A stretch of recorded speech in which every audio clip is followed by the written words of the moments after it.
Former Vice President Atiku Abubakar formally declared his intention to vie for the presidential ticket of the People's Democratic Party (PDP) on Wednesday, saying that under the All Progressive Congress (APC), Nigeria has become a sinking ship that requires urgent rescue. In his declaration address titled, "As one people with one future, we will be one country," Atiku Abubakar's mission to rescue Nigeria, he noted that the 2023 election will be a referendum on whether Nigerians want greatness or continuous destruction. According to him, there will be two choices before the citizens, including to move on the path of unity and progress or the path of division and backwardness. He said, having previously contested for the ticket a number of times, his enduring persistence is born out of a passion to rekindle the Nigerian dream that he said he was privileged to live. The candidate of the PDP in the 2019 exercise said, "The 2023 election is not just like the usual elections. It is a referendum to decide whether we want greatness or continuous destruction. It is a choice between two paths, the path of unity and progress or the path of division and backwardness. We need a new kind of leadership that will steer us to a positive path. In 2023, we want a president who has ideas on how to fix Nigeria. We want a president who understands, inspires, and is empathetic. As the election is fast approaching, we should not be distracted from the devastating conditions we are in now. The ruling party wants to divide us. They want to divide us along the political, ethnic, and religious lines so that we forget to blame them for the rising inflation. They want to distract us from holding them responsible for the insecurity and rising poverty.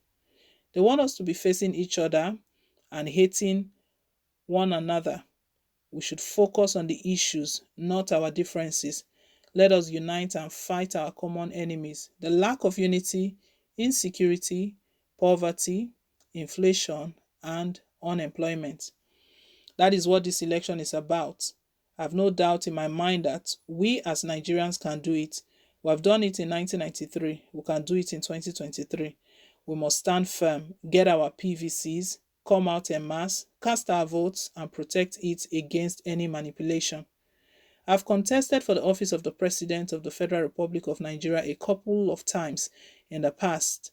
My enduring persistence is born out of my passion to rekindle the Nigerian dream that I was privileged to live. Nigeria is a land of possibility. There is no challenging background that will make any Nigerian give up. I'm a living witness to what is possible in Nigeria. In offering himself as president, the former vice president affirmed that the fundamental principles of the country have been challenged under the ruling party and now require speedy action to rescue it. He added, "You and I know that Nigeria is in dire need of visionary leadership. Our fundamental principles and purpose as a nation have never been challenged as it is today. Presently, Nigeria is a sinking ship. It must be rescued urgently. That is why I'm happy to announce my candidacy for the President of the Federal Republic of Nigeria under the platform of the People's Democratic Party (PDP). I offer myself to rescue the sinking ship. Under my captainship, this ship will sail to a brighter course by the grace of God. However, this journey is not mine alone." Atiku unveiled his 5-point rescue plan for the country if he becomes president. He explained, "Under my presidency, I want to focus on 5 key areas: unity of Nigeria, security, economy, education, and developing more resources and powers to the federating units. Since the Civil War, the unity of Nigeria has never been threatened as it is today. Nigerians are losing hope in the oneness of this country. My fellow Nigerians, I am the unifier that is coming to bond the broken union. Will open doors for dialogue to hear the grieving voices of all Nigerians. Under my presidency, there will be a new Nigeria where everybody has an equal voice and is heard. Throughout my life, I've never looked at Nigerians as divided people. In my eyes, all Nigerians are the same. When I see you, I don't see Yoruba or Hausa or Igbo or Fulani or a Northerner or Southerner. When I see you, I only see a Nigerian and I expect the best from you. All Nigerians are equal and should be seen and treated equally. There is no unity without justice and fairness. That is why I will deliver leadership of justice and fairness. Why is unity a priority? Well, we must work to strengthen our unity as my dear friend and brother, Chief Alex Ifeanyichukwu Ekwueme once said, national integration, he continued, will not come as a gift. It is the role of the government to work very hard and promote it. The APC administration has failed in its fundamental responsibility of protecting the lives and properties of Nigerians. The most significant human right is the right to life, which has not been protected under the APC administration. Our military forces are fighting on the front lines without equipment and morale. That is not fair. If we get into power, we will increase the welfare of all security forces. We will use modern technology and intelligence to combat insecurity. We will increase the number of personnel for our security agencies. Why security? Because national security is the first sign of a functional government. And where it does not exist, we must not blame those who threaten it. We can only blame a government that allows it to be threatened. And if I'm elected as your president, insecurity is one thing I will not tolerate. All the macroeconomics indicators are not favorable under the APC administration. APC inherited single-digit inflation. They now increased it to about 16%. When APC came into power, unemployment was around 9%. Now, unemployment is more than 33%. The exchange rate was 197 naira to a dollar in 2015. But in the hands of APC, naira suffered the worst devaluation ever. As we speak, the exchange rate is more than 400 naira to a dollar, the official rate. That was not the change we wanted.